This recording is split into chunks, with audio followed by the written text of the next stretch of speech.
Sefer Hamitzvos. So we're right now at Mitzvah 118. But first, I would like to answer the question that I had yesterday. Now let's just go over the question again. The question was on Mitzvah 114, which was the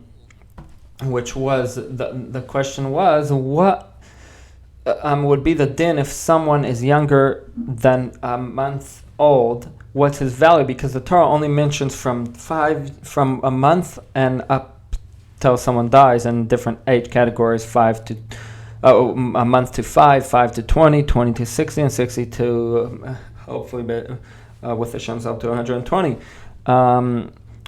That's what the Torah mentioned. The Torah didn't mention from a month and under a month. Now this could be, and this is what we're going to. So that was the question that we had. What's the din then? Is there just no erech, or is it a certain? Is the value dependent on? Do you value him in a different way? Is there a different way of evaluating him, like estimate each baby according to their size and health and all that, or is there no value at all? That was the question that we had, and now I would like to give the answer. So the Mishnayos Erchin, Perek Dal, Mishnah Daled. So the Mishnah says, Haricha pachas mi ben chamesh v'nasa yater al ben chamesh. Pachas mi ben esrim v'nasa yater al ben pachas mi ben esrim v'nasa yater al ben esrim. If a person evaluated someone and he was under 5 years old, and he became, in the meantime, before he paid his erech, he became over 5 years old, or he was under 20 when the person said, that guy's value is upon me, and he became older than 20 when he was going to pay, and therefore it's a different payment. So what's the din? Nosen kizman ha'erech. He gives the amount of money of the time that he said that guy's value is upon me, meaning if he was younger than 5, so even though now he's older than 5, you give the amount that you would have to pay for someone who's younger than 5. And the same way, if he was younger than 20, and even though now he became 20, you give the amount that you have to pay for someone that's younger than 20, which would be, if he's younger than 5, it would be 5 shekel for a man, 3 shekel for a woman. If it's between 5 to 20, mean before 20, but after 5, then it's going to be let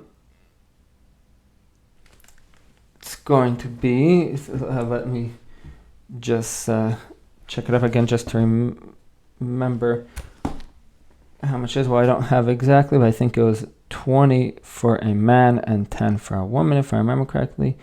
But anyhow, or 30 for a man and 10 for a woman. I don't remember exactly, but anyhow, so the Mishnah continues.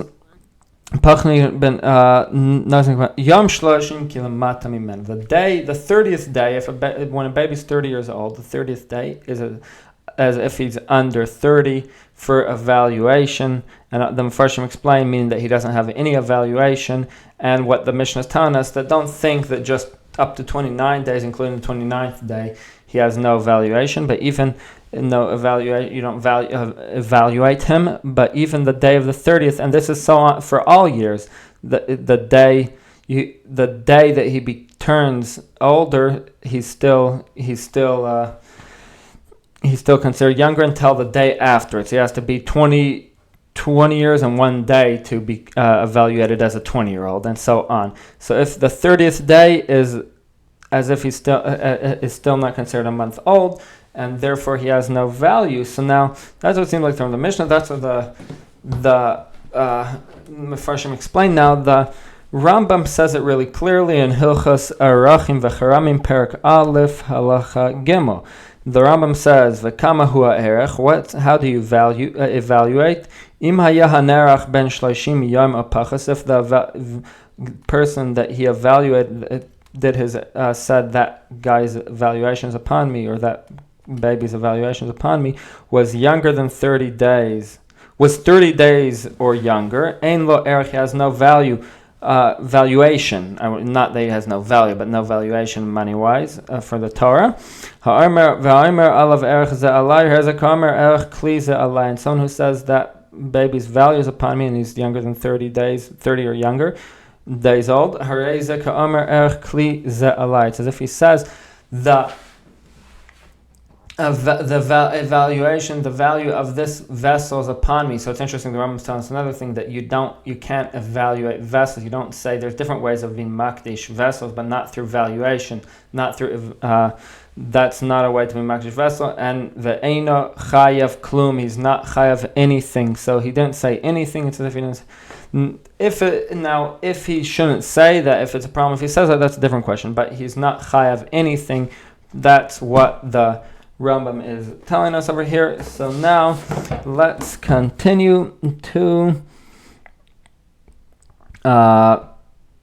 Mitzvah 118. So the Rambam says the Hamitzvah kuf yud ches, Mitzvah 118. He ma shetzivtanu he shetzivanu sheyeh kol hanena min hekdesh o ochel kodesh kalamar hatruma bishgaga ma sheachal o shiur hanena min hekdesh o ochel kodesh kalamar hatruma bishgaga mishalam ma sheachel o shiur ma shenena v'tasevas chamesh.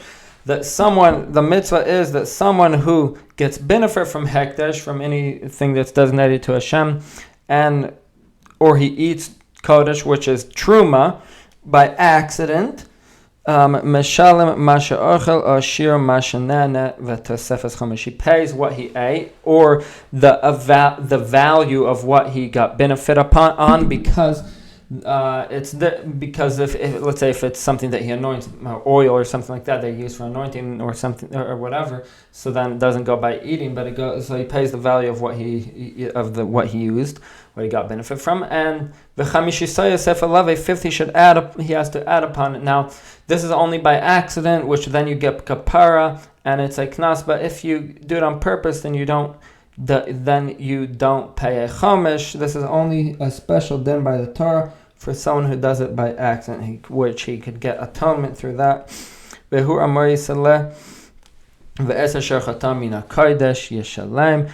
said in the pasuk in Parshas Vayikra, what he sinned in the Kodesh, meaning ate or you got benefit from in the Kodesh. Yeshalem v'chamishisai yosef alav, and a fifth he should add upon it. V'amar gam ken v'ish ki yochal kodesh b'shogeg. And it says in Parshas Emor. So first let's start Parshas Vayikra. Vaydaber Adonai Moshe l'Amar. Hashem spoke to Moshe, saying, Nefer kisimal mal v'chata b'shogeg mikadshei Hashem. A soul who sins and he's ma'al. Now ma'ila is always talking about when it's something against Hashem. Hashem, he sins by accident from the kachim of Hashem. This is this mitzvah, kachim of Hashem, right?